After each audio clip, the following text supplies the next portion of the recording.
Olá pessoal, tudo bem? Quem não me conhece, meu nome é Luiz Gustavo, sou psicólogo clínico e facilitador sistêmico. E hoje eu vou responder uma pergunta que foi feita para mim pelo WhatsApp. Gustavo, você poderia falar sobre vícios do ponto de vista sistêmico? Antes disso, se inscreva aí no nosso canal, clique no sininho abaixo do vídeo. Dessa forma, você ajuda a gente a manter conteúdo e também você vai ser sempre notificado sobre os novos vídeos que estaremos fazendo.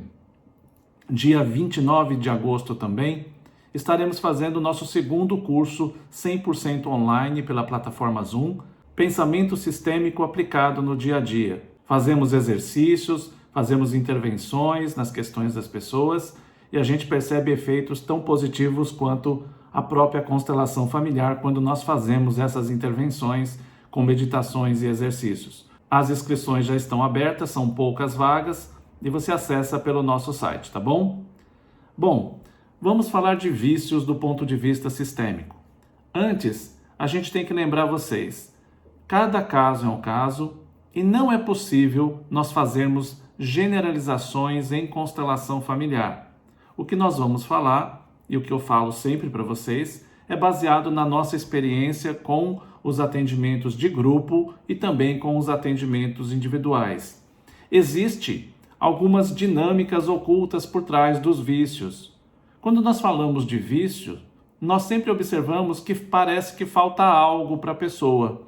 E normalmente, o que nós percebemos? Que falta algo do papai ou da mamãe para essa pessoa ainda tomar. Então, existem algumas dinâmicas ocultas, existem 3 dinâmicas ocultas por trás dos vícios. A primeira é com relação ao pai, né? A desconexão do pai. Então, alguém se torna viciado, o Hellinger dizia isso, quando a mãe diz para o filho: o seu pai não presta e você tem que tomar só aquilo que vem de mim, porque o seu pai não presta. A criança, no nível da alma, no nível do profundo, vai se vingar da mãe e se tornar também um viciado. Então, neste caso, o vício, por exemplo, do alcoolismo, é uma vingança da criança contra a mãe que impediu que essa criança fosse em direção ao pai. Outra dinâmica oculta é um vício por expiação. Por exemplo, certa vez atendi também uma mulher que viu a vida inteira a mãe alcoolizada. Então, ela sentiu, a imagem que ela tinha é de que ela sentia raiva quando ela via essa mãe alcoolizada. Então, por expiação, ela também desenvolveu o vício do alcoolismo. Então, nesses casos, a gente faz alguns exercícios com o cliente e os resultados são muito positivos. Fazê-la, por exemplo, enxergar a mãe com amor, mesmo ela estando alcoolizada, olhar para esta mãe com amor, muitas vezes tira o cliente desse processo de autoexpiação pelo vício ou pelo aquilo que sentiu com relação ao outro. Outra observação que o Hellinger fez é que muitas vezes as pessoas passam a repetir através de vícios o destino difícil de membros da família, de antepassados dentro do sistema familiar. Outra dinâmica que nós observamos com frequência é o desejo da pessoa morrer, é um movimento de morte. Normalmente, por trás deste movimento tem algumas frases ocultas. Eu morro por você, antes eu do que você. Então, de acordo com aquelas dinâmicas, com os emaranhados sistêmicos que ocorreram naquela família, principalmente quando a pessoa se envolve com drogas mais pesadas, crack, heroína, na verdade é um desejo inconsciente de um suicídio. E por trás, a dinâmica que está por trás desses vícios mais pesados é um desejo de seguir alguém num movimento de morte. Isso é muito comum também.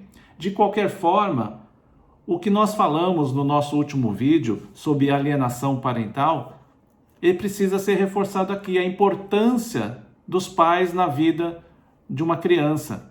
Quando os pais estão bem, quando os pais estão bem um com outros, a criança fica centrada, ela fica sabendo que ela tem o papai e a mamãe inteiros dentro dela.